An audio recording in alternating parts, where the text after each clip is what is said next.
a major announcement for the Tanger Center, and it happened at Swan Middle School. In fact, the students kicked off the big day.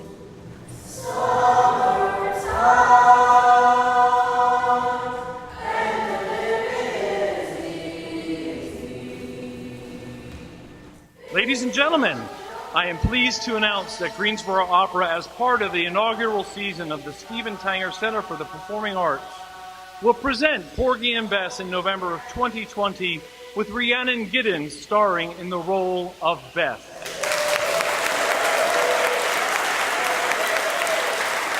So, David, how did all this come together? Oh my gosh, I started thinking about this 18 months ago, and I had to actually ask for the rights from the Gershwin Estates. That's what the first thing I did, and then it was a natural conclusion for me to ask Rhiannon. You know, Rhiannon, while she was my opera student at UNCG, she sang Beth in Little Women in the North Carolina premiere of Adamo's Little Women, and then she was also Carlisle Floyd's Susanna in Susanna. She's a great soprano, classically trained undergrad from Oberlin. So when I got this idea to do Porgy and Bess, I approached her June of 2017 when she sold out the Carolina Theater, and I went back. I met with her for coffee, and I said, "Hey, what do you think of this idea?" And she took a couple of months and molded over, and I still have the text. She was singing with the San Francisco Symphony, and the text she sent to me was, "I'm in." What made you say I'm in? Well, you know, you just want to make sure that you're going to put your best foot forward when you do something. You know, I didn't want to just be like, yeah, that sounds great. I wanted to really give it some thought because it's a big deal, you know. So I just thought it over, and I said, okay, I think I can do this in a way that's going to reflect well on, you know, on everybody here. So, I mean, that's the only way I want to do something, is if it's going to be, you know, something I feel like I can add something to. So, when I got there, then I was like, all right, let's do it, you know. So he was pretty excited about that. And so why this show? Why did this feel like something that you really could do and it was a good fit for you?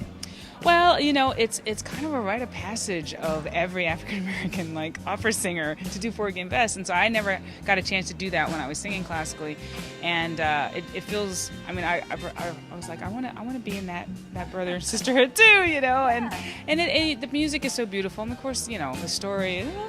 You know, it's opera, but and I also think it's such a great opportunity to just talk about the whole time period and, you know, what was also going on, and then you can talk about the African American composers that were going on, you know, during this time, and the idioms that were being used, and it's such a great starting point to just broaden the whole concept of the arts and what's going on, and it's one that so many people know. You know, that's the thing. It's so many people know and so many people love, and so it's a way to bring people together, and then how can we expand it from there, you know? So my board kept this totally under wraps because we wanted this impact. We wanted this maximum announcement impact, and so I can't believe we kept it quiet all this long. And then Awadajan, I approached him this summer when he was at EMF. He's at EMF every summer, so I think EMF's going to have a little Porgy and Bess over the next couple of years. So you've conducted this show before? I have not conducted it before. No. Yeah, I just know the show. Yeah. So what does it mean to you to be able to do this? It's one of the great iconic American operas, so it's a tremendous opportunity. Very much looking forward to it. What do you like about it? Well, the music. The music is, you know, the music, you know, the story's great and the music's awesome, and the two together, which is what opera's all about. So.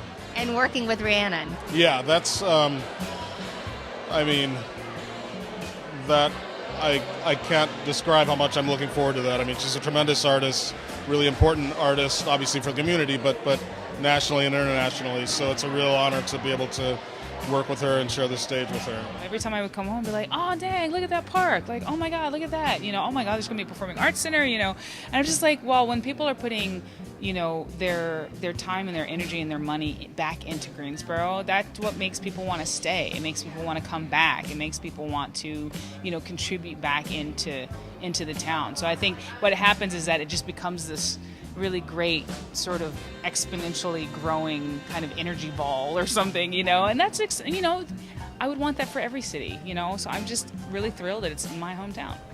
Today will provide our citizens with the sense of the full array of premier cultural entertainment that they can expect to see at the Tanger Center starting in March of 2020. So, Matt, where are we with construction on the Tanger Center? Oh, it couldn't be moving along better. I mean, it's just great. Barnhill's doing a fabulous job. I mean, the steel, Linden Steel is our steel contractor, subcontractor. They're doing a fabulous job. I encourage everybody to drive by the facility now and look at it.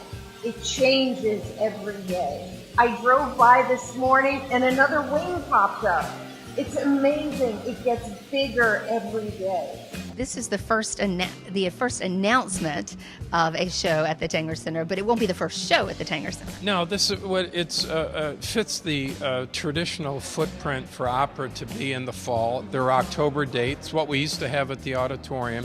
We couldn't be more thrilled that Greensboro Opera was able to put together and track the financial support that allowed them to go out and purchase this production of Porgy and Bess. The Tanger Center changes every single day. Construction is moving along quickly to be ready for an opening in spring of 2020. And if you want to see Porgy and Bess, it is time to find out about tickets now. Go to greensboroopera.org.